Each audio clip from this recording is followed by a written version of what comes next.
Here we go. Mr. President, on the debt limit, you said already, I've done my part. Do you think that if there is a breach, nobody will blame you? Of course, no one will blame me. I know you won't. You'll be saying Biden did a wonderful job. No. I know you. Would you be blameless in a default situation? On the merits, based on what I've offered, I would be blameless.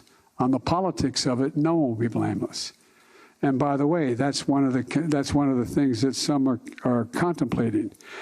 I actually had, well, I got to be careful here. Oh my God.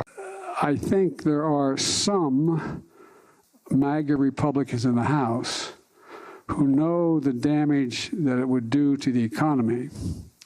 And because I am president and presidents are responsible for everything, Biden would take the blame, and that's the one way to make sure Biden's not reelected. What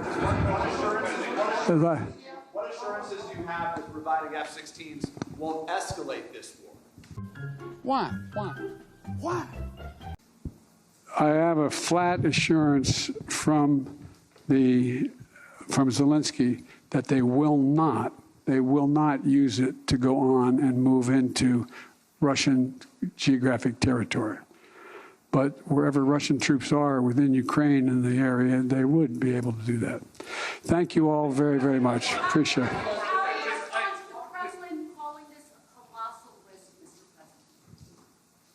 It is for them.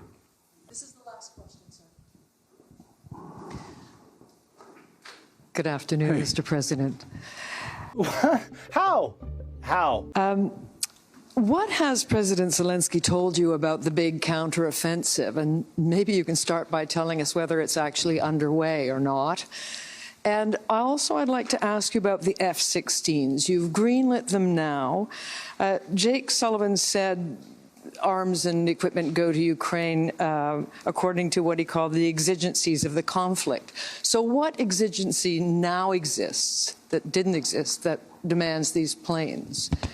Well, I'll tell you exactly when they're going to move, exactly where they're going to go. He told me, come on, God love you. Seriously. I'm going to, even if I knew precisely, you think I'm going to tell you what they're going to do in terms of their offensive? Well, I hope I wouldn't do that, because that would mean it wouldn't succeed. But the fact is that we did discuss privately with Zelensky. I did discuss with Zelensky how, let me put it this way. We and our NATO allies know how many brigades they have trained, know what the status of those brigades are, and have an expectation as to what their likelihood of succeeding are. We don't know that for certain. War is uncertain. War is uncertain, not to state the obvious. So, and it will proceed. I can't, even if I think I do know, but I'm not going to tell you, because that would not be a smart thing to do either.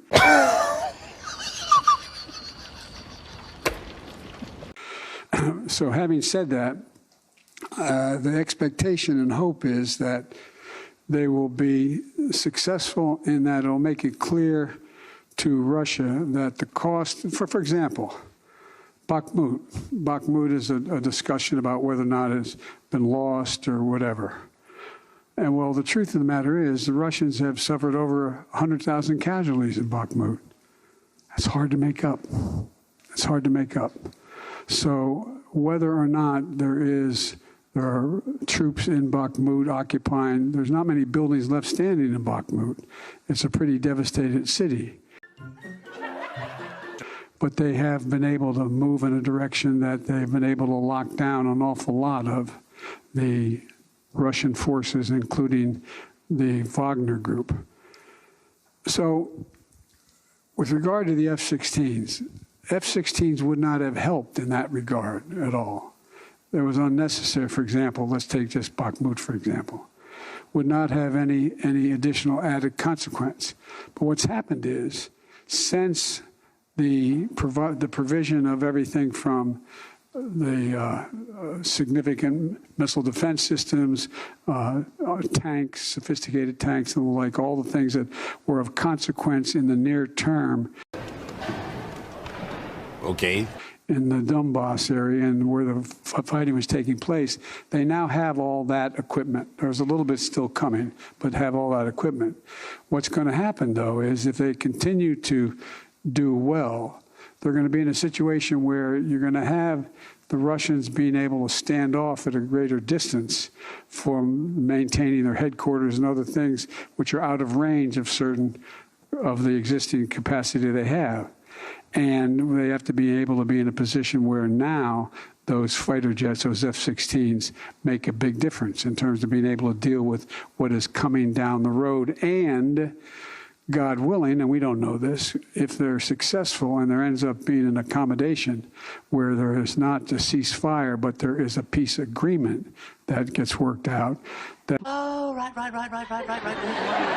that they'll have the capacity to have confidence in their ability to resist response by the Russians if they were to change their position. So that's the essence of the difference. Was there another part of the question?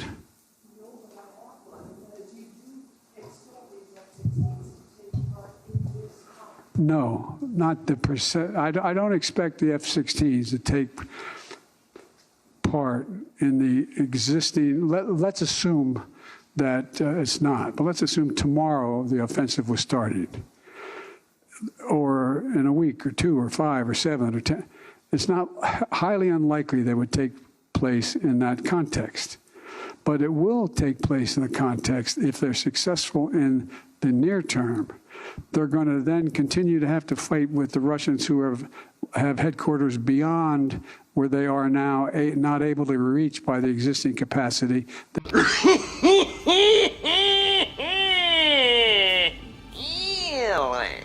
Exist in their arsenal. So it's a different need. Just like the tanks weren't needed in the beginning, but they're needed now. And so that's the nature of the change. Jim Tankersley, New York Times. Hi, Mr. President, thank you. Oh. You speak a lot at these summits about the power of democracies to solve big problems. But I'm curious, in these meetings with world leaders, how are you explaining the possibility that American democracy could cause a global financial crisis if the debt limit is breached next month? And I'm wondering if you are offering them assurances that whether it's by invoking the 14th Amendment or anything else, you will take whatever steps you need to make sure that doesn't happen. First of all,